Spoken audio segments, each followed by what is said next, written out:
Ponte Vecchio è tornato alla vita dopo anni di restauri e lavori, in un momento molto difficile per il Veneto, i veneti e il mondo intero. Questo ritorno alla vita è come un segnale, un ponte ideale che ci porta a superare le difficoltà e entrare in una nuova quotidianità.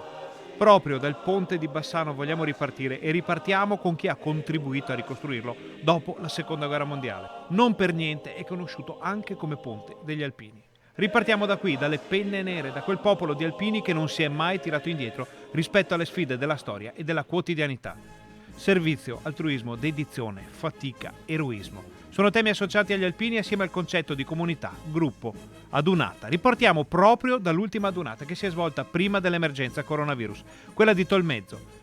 Ripartiamo dai nostri alpini, uno speciale dedicato a quell'ultimo grande appuntamento. Un fiume di penne nere e cappelli verdi, orgoglio del Veneto e dell'Italia nel mondo. Un ponte per guardare al futuro, domenica sera alle 21 su Rete Veneta.